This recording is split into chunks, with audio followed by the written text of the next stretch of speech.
1.4 billion people, but not a single jet engine company saw it. Such a shame. Look, if India had been allowed to privatize in 1947, 1950, wherever, if India had been allowed to start developing all these technologies back then we would have been in a very good position today. Now we have the DRDO, which is a government-run organization that is engaged in jet engine development, the Kaveri engine and its various variants. And the place where the research is being done is the Gas Turbine Research Establishment, GTRE, in Bangalore. Now the Kaveri engine, obviously, it's facing some problems. It's not easy to, develop a world-class engine at the first try, and they've been trying for the past 2-3 decades, and it's able to produce a thrust of what 70 odd kilonewtons, roughly 70 kilonewtons of thrust. And for the LCA Tejas, you want what, 110 or something? And the Tejas is a single engine aircraft, so you need just one engine on that can produce, let's say, give or take 110 kilonewtons of thrust. So there's a gap of 40 kilonewtons of thrust. But if you were to have an aircraft similar to the Rafale, which is a twin engine aircraft, then you could have two Kaveri engines. 70 plus 70 is 140 kilonewtons of thrust, which is quite significant. I'm sure that the Rafale's engines are also roughly like that, with roughly 70 or so kilonewtons of thrust. So I think that the Kaveri engine can be used for certain purposes. But the point of the question is not that. The point of the question is, why don't we have private companies that develop jet engines? And that's truly remarkable that we don't have any such thing in India.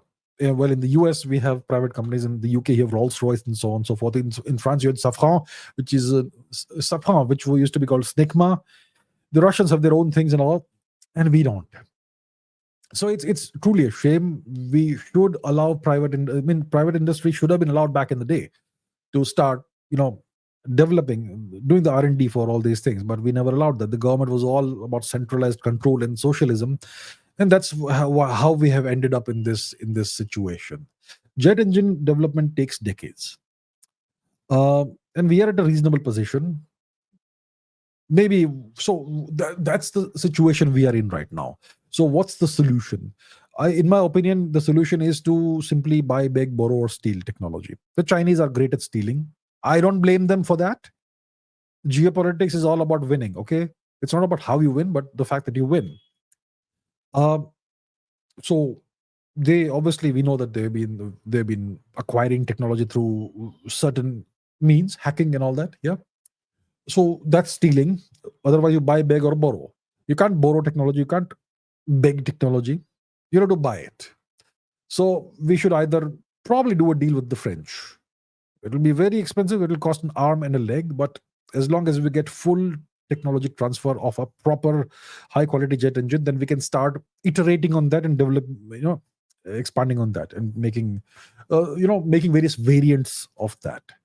I'm not sure where we stand in that process, but it is also a very good idea to have private players enter this field.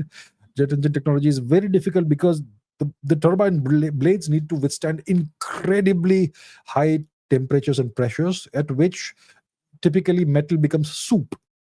Right? But these blades have to withstand those pressures, and they have to work for thousands of hours at these temperatures and pressures before you overhaul the jet engine. And to do that, you have to have single crystal, monocrystalline blades. And and you need to have all kinds of air cooling systems inside the blades and so on. It's extremely complicated. It takes time. It takes decades to develop that. So best solution for India right now is to just buy the technology, whatever it costs. So do it. How long does it take to buy it?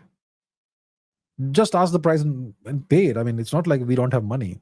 So yeah, the government needs to take a call. Maybe in the next decade or two, hopefully.